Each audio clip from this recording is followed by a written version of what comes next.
welcome back to Surviving Me. I'm your host, Day, and this is the podcast where healing gets honest.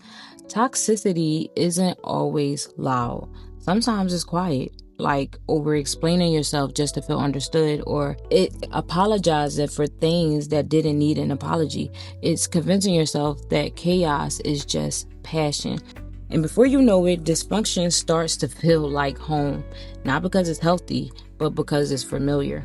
We like to believe toxic behavior only comes from bad people, but the truth is it can also come from unhealed people. Sometimes that includes us.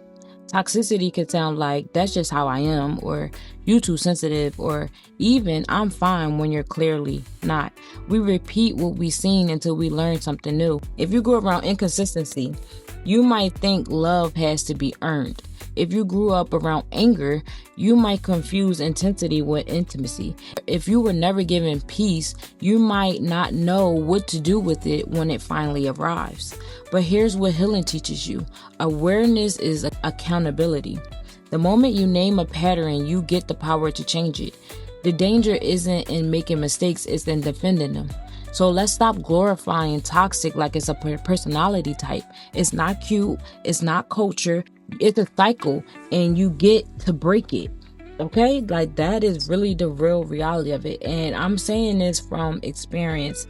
I have been in a toxic situation for so long, baby, that I'm to the point where I'm like, when this man disrespects me, I'm like, okay, I know he gonna disrespect me. So what? It is what it is. When I used to be a person that if you disrespect me, baby, no, it wasn't no, okay, it is what it is, moving on. It was like, no, who are you talking to? You're not going to do that. You're not going to treat me like that. You're not going to talk to me like that. And if you continue to do that, you will not be in my life. If you continue to do that, there will be consequences.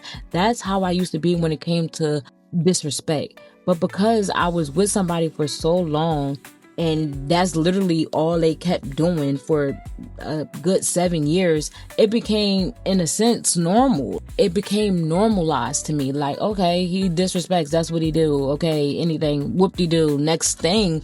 And that's not good. The only reason why I'm even able to acknowledge the fact that it even became normal is my mom. She's the main one, like, what? You should never be okay with saying, like, okay, he disrespects, so what? Like, that should never be a, okay, you disrespect me, so what thing. You should always demand respect from people in your life. And if those people choose to not give you respect, then there's consequences for them not respecting you. You know what I'm saying? Like, toxicity could get so deep and it could be so intertwined into your life and into your being that it become your normal. Since I'm speaking from literally experience, you do not want that, honey.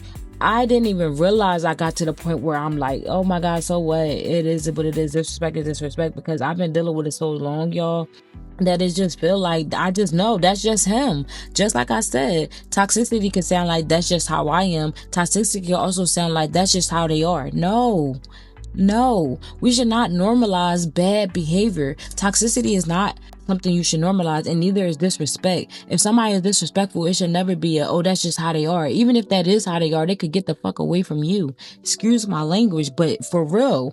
Okay, if that's how you are, then you don't need to be in my circle. Okay, if that's how you are, then you don't get access to me. If that's how you are, you don't get to experience my presence and my love. Like, yes, it's time to start nipping bad behavior and toxicity in the bud and stop saying, oh, that's just how they are, or stop saying you're too sensitive. Like, no, or even saying I'm fine even when we know we are not. All of this is toxic behavior that we have grown to normalize because it's been our norm. But today is the day that we stop it. No more norm. It's time to stop. Here's how you start untangling yourself from toxicity in others and in yourself. Identify your triggers. Ask, what situation made me feel small, react, or unsafe? Awareness starts with naming what drains your peace. Pause before reacting. When you feel yourself getting defensive or shutting down, take one full deep breath before responding, because that pause is power. I'm telling you. And I'm not saying this because I don't do it. When I take time to be like, okay, Dad, calm down. It's not that bad. Or, okay, Dad, calm down. They're pissing you off. but relax, because that moment I took to pause made me get out of my emotions and start thinking with a clear head. Now I could address the situation with the maturity that it needed. Because when you react with emotions, you're being immature in a sense, because you're just reacting off how it made you feel. Regardless of what they said, it could be something negative, and maybe they said something that really didn't sit well with you. So now you just automatically react before really thinking about it. Like, you know what? I see that you did that, and I'm gonna let you have that, but just know our relationship forever changed. And boom, that is a very powerful statement without even needing to meet them at the level that they just chose to meet you at. And then the last thing is redefine normal. Write down what healthy communication looks like and sounds like to you. Read it often, because your nervous system can't aim for what it's never seen. Healing isn't about being perfect. It's about being aware. If you ever outgrown environments that once felt comfortable, that's progress. Don't feel guilty for craving peace. Peace doesn't mean the absence of people. It means the presence of boundaries. You're not toxic for protecting your energy. You're just finally choosing yourself.